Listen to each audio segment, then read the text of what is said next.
I'm Joe Cordes, and I am the Associate Director of the Trachtenberg School, and I'm also a Professor of Economics and Public Policy and Public Administration and International Affairs. Anyway, and first let me just say that President Knapp's comment about the high interest of our students in a variety of issues having to do broadly with social enterprise, a topic we're certainly going to talk about, is absolutely real. One evidence of that is we would not have been able to organize this event as well as we have and as quickly as we were able to do without the really outstanding help of a number of student volunteers, all from the Trachtenberg School. And so I'd like to acknowledge their help. I mean, those are the young folks that are sitting out in the front there, handing out the programs and so forth. I'd also like to acknowledge my colleague from the Trachtenberg School, Professor Emeritus Stephen Joel Trachtenberg, who's also a university professor of public service, a distinguished university professor of public service. With that, let me sort of give you my take or sort of my interest in this.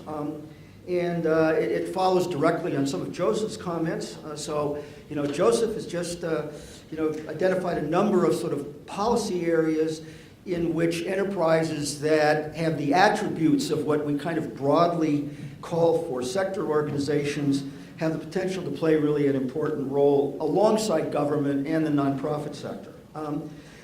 Again, that kind of leads us to ask, well, what types of organizations are we talking about? What might make these organizations distinctive?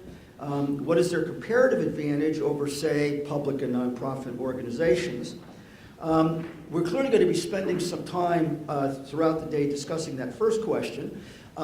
My own personal definition, if you will, of what a fourth sector enterprise or a B Corp is that it's a hybrid organization, and what makes it a hybrid is that it combines key features of a traditional for-profit enterprise, and notably the strategic objective to provide goods and services that garner a profit for the entity, along with those of, again, what I would call a traditional nonprofit, which is notably a commitment to achieving a social mission of some sort. The economist is immediately likely to ask in that kind of a case, well, what is the advantage of such a hybrid entity? I mean, isn't it possible that, kind of the existing institutions could satisfy that? One answer that comes sort of out of the discussions that economists have had about nonprofit organizations has to do with something that we call signaling. A very, very productive concept in thinking about the role of nonprofits is the idea of something called a non-distribution constraint, a concept that I know some of you in the audience are familiar with, developed by Henry Hansman in a very widely cited paper.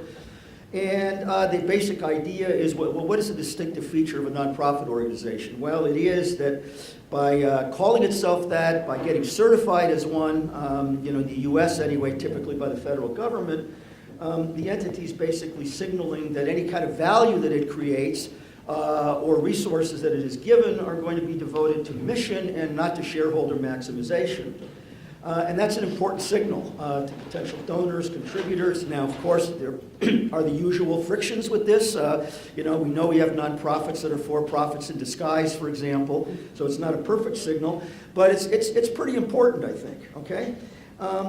It is, however, recognized, at least in the case of nonprofits, that having that signal comes at a price, and again, kinds of things economists worry about would be limitations on essentially sources of finance for those activities. Nonprofits can borrow in capital markets, but with difficulty, for example, and they're totally shut out of equity markets, would be the two most notable examples of that. Now, what about something like a B Corp? Well, it doesn't impose the non-distribution constraint. It has a clear objective to earn a profit. That should give it wider access to a range of financing. But it also means that a socially minded for-profit enterprise has to confront the usual forces of market competition, which really push firms to try to maximize what I would call shareholder private market value, as opposed to what some of us might think of as social value.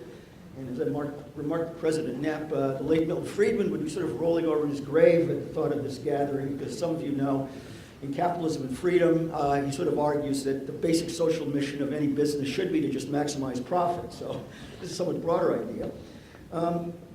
But the problem is if you have an organization that wants to do that, but nevertheless it's competing in a market with a lot of other entities that have the other objective, that can create some challenges, okay? And so supporters of creating legal mechanisms that allow socially oriented enterprise to be sort of credibly certified as such would argue that the creation of those kinds of legal arrangements are key to facilitating the growth and emergence of a fourth sector.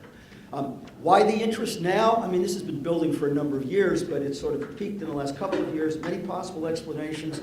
One that Gene Sterling, who's actually a colleague of mine in what's not my day job at the Urban Institute, and I proposed in our volume on nonprofits and business, is that if you actually look at sort of what the economy does anymore, the growing sectors, the ones that have been growing most rapidly, that have generated the most job growth, actually tend to be for kinds of activities that really lend themselves easily to a blending of what we call social mission and for-profit. Health, information technology, environmental services, just to mention a few. And so that does create opportunities for traditional nonprofits to branch out into those areas, which a number of us know about, but it also creates a potential place for these sorts of entities. So like the other panelists, I'm looking forward to a day of stimulating discussion of these and other issues in mapping the fourth sector. And with that said, I'd like to introduce my colleague from the Urban Institute as well, Elizabeth Boris.